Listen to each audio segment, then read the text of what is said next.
Morning, guys. Just driving on my way to jury duty right now, listening to Psycho-Cybernetics. And what I wanted to talk about today were my success principles.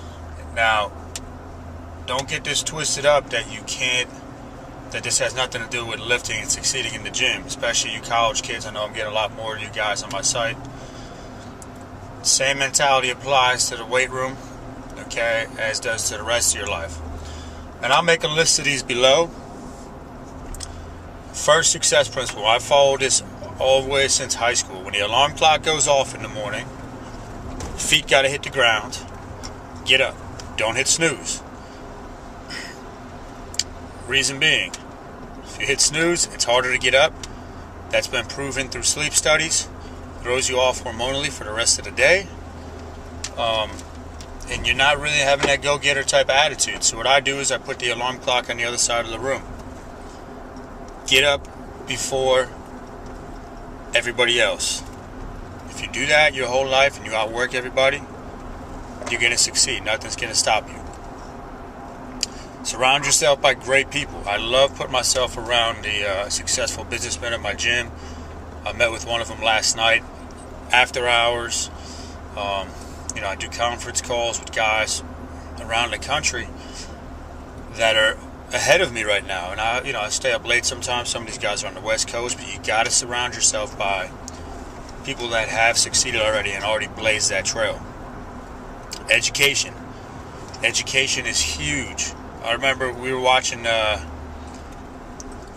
little bit of my wedding video the other day. And my dad said in his speech, I remember when Kyle graduated college, he said, "Dad, I'm never touching another textbook ever again. I hated reading." And that was true, I did say that. But anybody that knows me now, I'm a voracious reader and a voracious student. You cannot stop education. You can't. You got to spend money. You got to invest in yourself. Education is the whole key to success.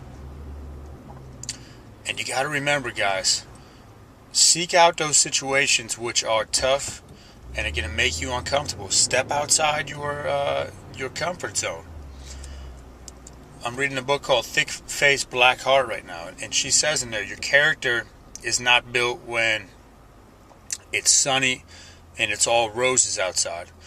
It's built in the fire between the hammer and the anvil. So when times are tough, that's when you grow as a person. That's when you succeed. That's when you build your character. You got to seek those situations out. They're not just going to come to you. Because if you wait for them to come to you, you're not going to find yourself in them. Because as humans, we don't like change. Lastly, the last one I can remember off the top of my head right now that I use big time. Or excuse me, I'm going to put two more in here. Visualization. Listen to Psycho-Cybernetics, which I've read before and listened to again. Your body cannot tell the difference. Your nervous system cannot tell the difference between the real and the imagined.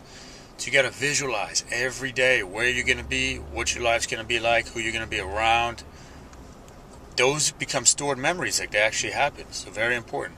You also have to make a list every night of what you're going to do the next day. And you got to write down your goals for the year, for the week, every single day. I like to do it before bed. There's some kind of emotional connection between writing and the nervous system and the brain. It's not the same as typing. But when you write it down, as human beings, psychology, we have a need for consistency and commitment. So if you just say it, it doesn't stick. Write it down, tell other people, and giving a little props to Elliot Hulse, a guy I look up to. Take time to meditate every day. Okay, I'm huge into mind, body, spirit. I had gotten away from that, and I was really starting to bug out. I was ready to, get road rage or snap somebody in half. Take time to meditate. Thoughts will come to you then. And even in that meditation, what I'll do is I do the visualization, half of it. All right, so those are Kyle's. You heard it here, Kyle's success principles. I'm going to make a list below for you guys. Put them to use. Stay tuned.